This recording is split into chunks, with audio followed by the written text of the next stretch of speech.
So, what actually happens when artificial intelligence leaves the digital realm and enters the physical world?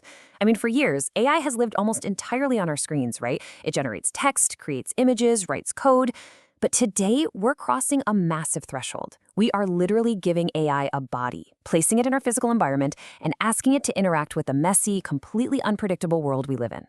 So, how exactly does an artificial mind safely make that huge leap from just predicting things digitally to actually interacting physically?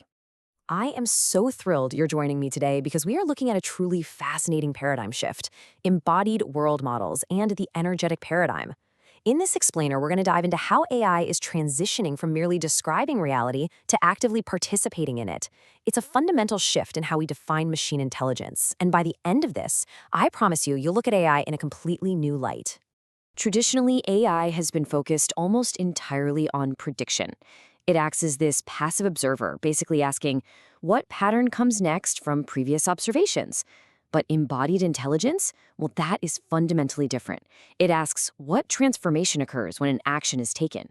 It isn't just trying to guess the next piece of information, it's trying to understand the physical consequences of moving, touching, and actually changing the environment.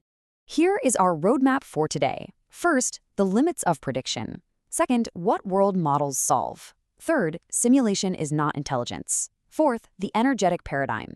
Fifth, organizing physical action. And sixth, AI participating in reality. All right, let's jump straight into section 1, the limits of prediction. Let's define our terms here. A world model is basically a representation of the structure and dynamics of an environment. It's used to anticipate physical consequences and simulate possible actions. Think of it like a highly advanced internal physics engine for an AI. If an autonomous robot wants to push a coffee cup across a table, it doesn't have to literally try it and watch the cup shatter on the floor to figure out what happens. It can simulate the physics internally. It knows that pushing the cup past the edge means gravity takes over, and that saves us from incredibly costly real-world trial and error. Moving on to section 2, what world models solve. So a world model provides some absolutely foundational capabilities. We're talking about representing 3D geometry, object permanence, physical limits, and understanding how a scene evolves over time. These models give an autonomous machine, let's imagine a self-driving car in heavy city traffic, the crucial ability to answer two massive questions. What is the current state of my environment, and what is physically possible to do next? Without this, a vehicle is effectively blind to cause and effect. It wouldn't know that a pedestrian who just stepped behind a delivery truck actually still exists. So world models are absolutely essential. They literally build the reality that the AI operates in. Which brings us to section 3, simulation is not intelligence. Now, consider this crucial distinction, because this is a real game changer. A model can predict the future accurately while remaining entirely unable to choose among those futures intelligently. Think about a warehouse robot.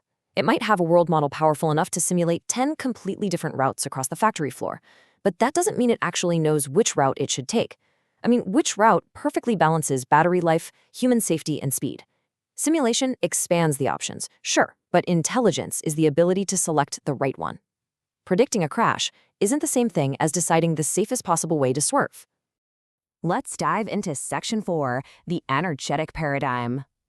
The energetic paradigm, or EP for short, is the continuous organization of finite energy under goals, constraints, uncertainty, and change.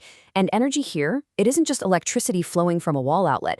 It's computational effort, it's time, it's memory, and even human authority. Every single action a machine takes consumes some of this finite energy. The defining problem of intelligence isn't just prediction, it's allocation. From this perspective, true intelligence is the ability to manage these physical state transformations while maintaining stability. To manage this complex allocation, the energetic paradigm relies on 6 functions that a world model alone just doesn't have. First up, goal formation and maintenance, knowing what the main objective actually is, and more importantly, sticking to it. Second, constraint discovery and preservation. So, realizing that while moving a heavy object straight through a glass door is physically possible, it absolutely violates a major safety constraint. Third, resource and attention allocation. Fourth, planning across time, because a sequence of perfectly plausible actions can still fail globally. Fifth, verification and error recovery. And finally, responsibility and decision sovereignty, knowing if the machine even has the institutional permission to make a specific decision in the first place. This framework is what turns raw prediction into responsible, intelligent action. Now for Section 5, Organizing Physical Action. It all begins and ends right here, the physical environment. We are finally grounding all of this abstract theory in physical reality. Out in the real world, sensors are gathering noisy, messy, real-time data. An intelligent system has to constantly observe this unpredictable environment before it can do anything else. In the core loop, the world model is embedded directly within the energetic paradigm layer. The world model is indispensable, absolutely, but it is completely subordinate. The EP is what actually handles the goals, the constraints, and the risks. The world model merely suggests what could happen, but the EP dictates what should receive energy and become physical action. And this is a continuous dynamic loop. The system observes the environment. It builds an internal representation by simulating possible transitions. Then it evaluates those futures to decide on an action. It executes the action, the environment responds, and the system updates its understanding. Through this exact process, intelligence becomes truly connected to reality. Now, verification and recovery design is a mandatory part of this architecture. It is never an afterthought. Why? Because physical action is incredibly costly. Look, if a text-based AI generates a bad sentence, you simply hit backspace. No big deal. But if an embodied robot drops a heavy payload, it's destroyed. There is no backspace. Therefore, closed-loop verification, actively checking if the expected result actually happened after an action is taken, is an absolute requirement. Finally, Section 6, AI participating in reality. This perfectly summarizes our entire journey today.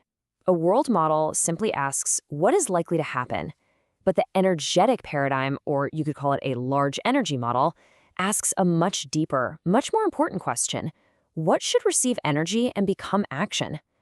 The core output of a world model is just a predicted state transition, but the output of an EP system, that's a justified, constrained, resource-aware decision.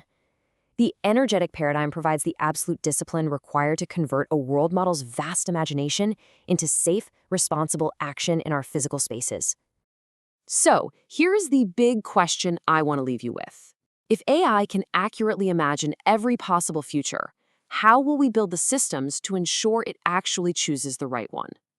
Developing highly accurate world models was an amazing first step, no doubt, but building systems that maintain a coherent, constrained understanding while physically interacting with our complex environments, that is the true challenge ahead of us. Thank you so much for joining me for this explainer.